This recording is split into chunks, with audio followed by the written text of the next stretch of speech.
What is going on, everyone? We are here for week 11 of the Fanatec GT3 Fixed Track Guide series, and this week we are at Phillip Island.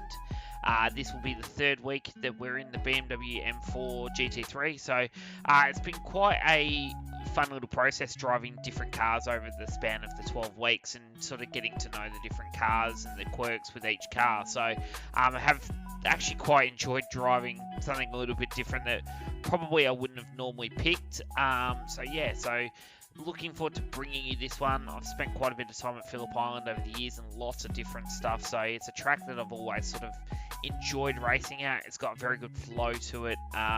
So thank you again for everybody that's been reaching out, commenting, liking the videos, subscribing to the channels, reaching out on Facebook to us. It's been overwhelming and actually really cool to hear all your stories and lots of cool stuff along the way. So thank you again for that. So we will kick into week 11 at Phillip Island in the BMW.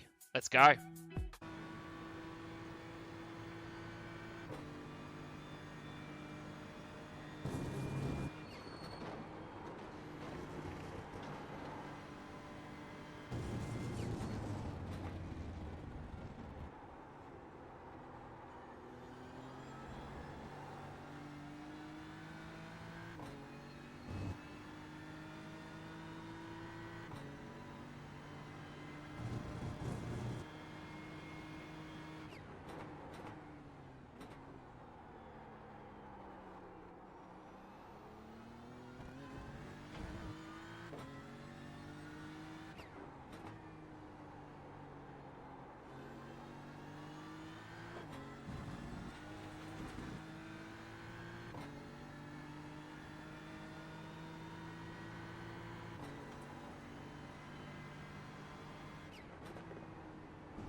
Alright guys, so now we're going to break down the lap. So as you come down into turn 1, you'll be 6th gear, top RPM.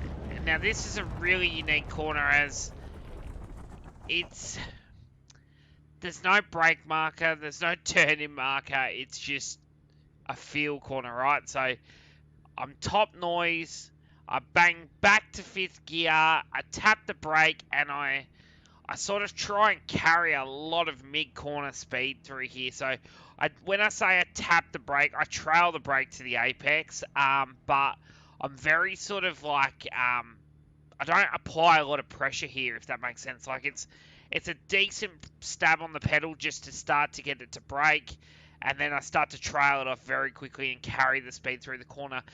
As for turn-in point, I would say I'm turning in just before the end of the curb here, so I'm probably turning in maybe 3 to 4 boy squares from the end of the curb. So 5th gear, and then I'm trying to get back to the throttle as quick as possible to try and keep a bit of sort of, I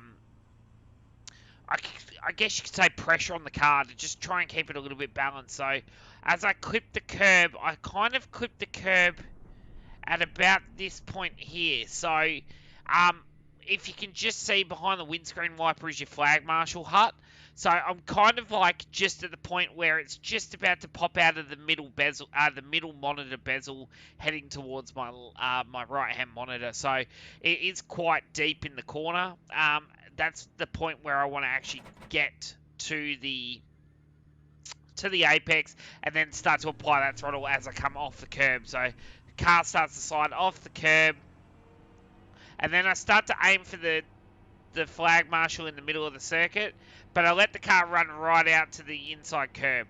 Then from this point here, it's the same again into 2. There's not really a brake marker, but what I try to do is I try to flow the car in on the brake So I trail the brake into the corner, and I want to stay as close on this curb as possible the whole way around. But once you get to this point here, so there's the little tree between the two big trees, the car will start to come off the curb. So as it comes off the curb, you're going to be probably about 2 meters off the curb, right?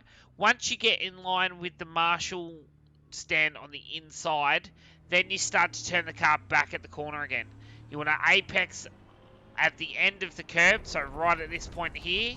So you want to sort of wrap the car back on the curb, make sure you get right to the edge of this part of the curb here, and then carry the speed out down this next straight. Let the car track all the way to the right hand side, up through the gears.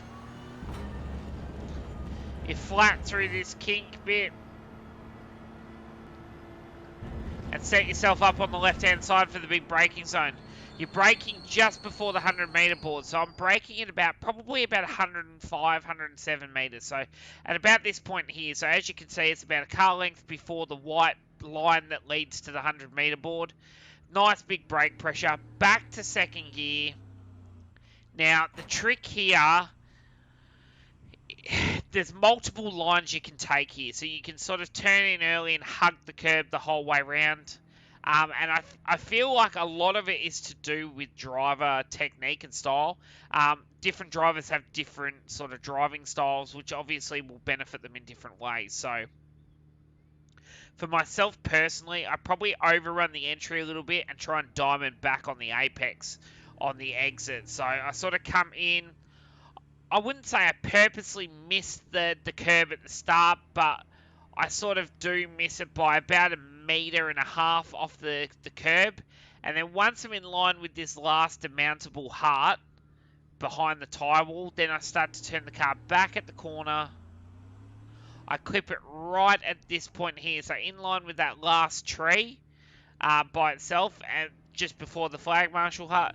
I let the car come off the curb, I carry all the speed out right to the edge of the road, and then head down this way.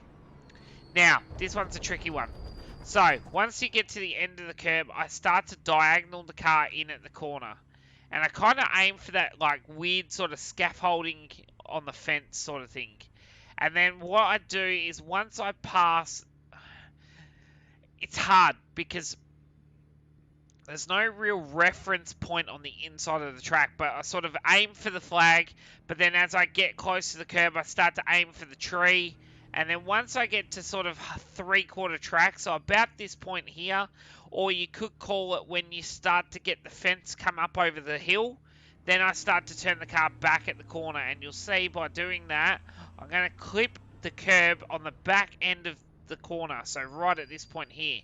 From this point here, I'm able to carry a lot more throttle out of the corner and up to the final segment of corners. So just by turning in later and sort of diamonding the car in to turn back on itself, you're actually creating so much more of a run along this area, which obviously is where you want more speed because you're at full noise the whole way through.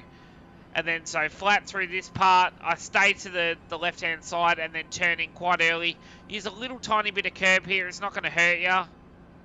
Let the car track off. I head towards the inside of the corner here. Now, just before the escape road, so you'll see the escape road just here. So about, I'd say it's 3 car lengths before I start to brake the car. 5th gear back to 4th. And then as I come up the hill, I go back to 3rd. And I stay tight the whole way around the curb. As I get to, you'll see the little tree that we're just cresting at now.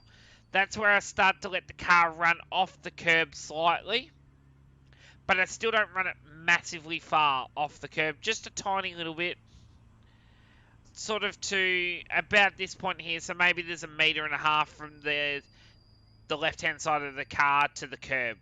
right? And then it's just because of the momentum you're carrying, you sort of carry that little bit extra speed, but you want to make sure you get to that tree before you really let the car flow out. Otherwise, you could end up catching the marbles a little bit earlier and end up in the sand. Once you get over the crest, 50-meter board on the left-hand side just here, nice big brake pressure, back to second gear, turn in at the end of the curb. This bit's nice and simple, so let the car roll down the hill, turn in at the end of the curb. You want to get all the right-hand tyre over the curb, let it wrap right around the corner. Now, ideally, in a perfect world, you want to let the car rotate further around the corner than you actually think. So you'll see a lot of guys, and even myself's been known to do it, once you get to the apex, they start to pick the throttle up and they push a little bit wide here, right? And by doing that, what they're going to have to do is lift off the throttle as we go under the sign to get the car to rotate through the next bit. Ideally, what you want to do is sacrifice a little bit on the exit there so you set yourself up more on this side of the track. Once you get under the sign, you can turn the car in at the corner. You're going to clip the apex a lot further around the corner. So you want to clip the apex right at this point here. So right before the end of the curb, there's a little gravel escape road right there. Let the car track right out to the edge of the road. Up through all the gears. Same again here at the end of the curb on the right hand side. You turn in. You don't want to turn in too early here because you want to carry all the speed through.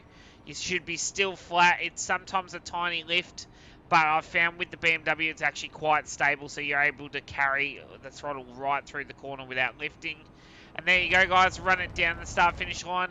And that is a lap around Phillip Island in the BMW M4 GT3. Hope this has helped you guys. Good luck for this week's racing, and we will see you next week for the final week of the season, week 12. See you then. Thanks, guys.